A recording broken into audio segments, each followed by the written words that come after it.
Pour continuer à en parler, Caroline Tominet est avec nous. Vous êtes présidente de l'ONG Dog for Ukraine, membre de l'Institut Prospective et Sécurité en Europe. Merci d'avoir accepté notre invitation.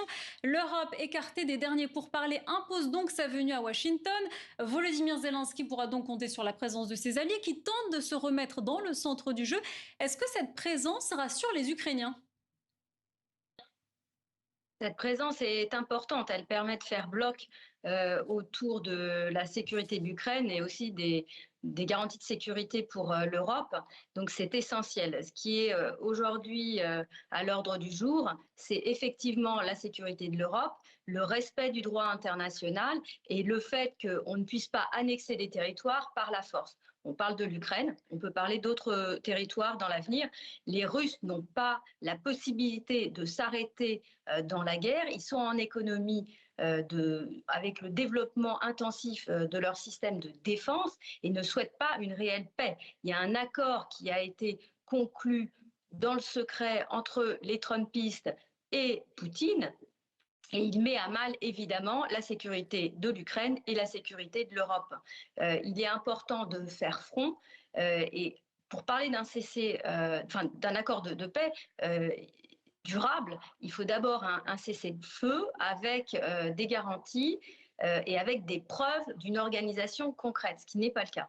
Est-ce que justement il y a toujours une inquiétude après l'accueil chaleureux de Donald Trump en Alaska vendredi ?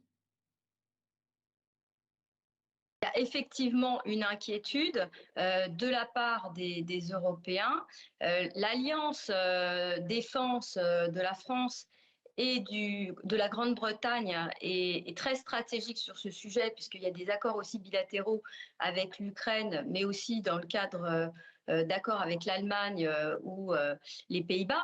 Et il est important de faire front et de réussir au niveau de la sécurité de l'Europe, de parler d'une seule voix, mais en associant les différentes souverainetés.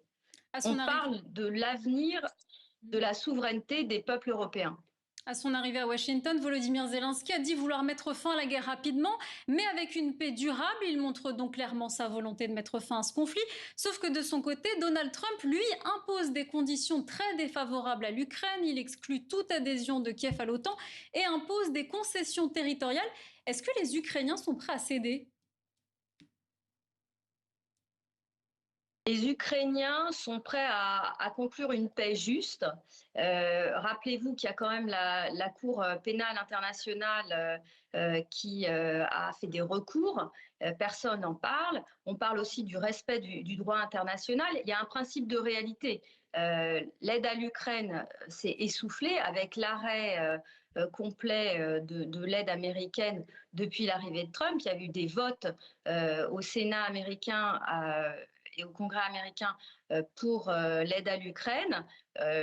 Le train, en fait, qui avait été arrêté sous Trump dans les premiers mois a posé problème. Et puis, vous rappelez-vous aussi de la percée des Russes donc dans l'oblast russe.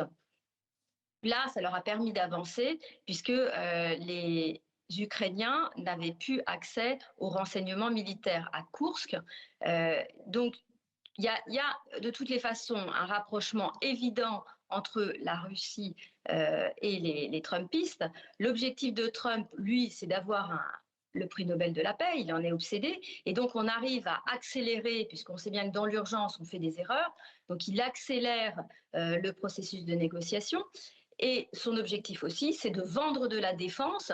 Et donc, il parle aujourd'hui d'une aide logistique et militaire aux Européens pour maintenir des garanties de sécurité sur le territoire ukrainien. Et donc, évidemment, derrière, il y a l'idée de pouvoir faire des deals et d'augmenter la dépendance de l'Europe.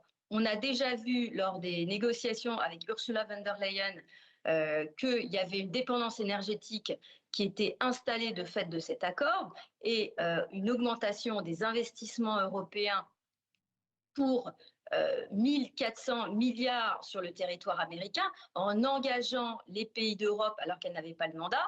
Et la stratégie est effectivement d'utiliser l'Europe dans ce conflit en augmentant sa dépendance de défense, mais aussi en augmentant les ventes de matériel américain, sans évidemment condition de délai. Merci beaucoup, Caroline Tominet. On rappelle que vous êtes présidente Merci de à vous. l'ONG Doc for Ukraine.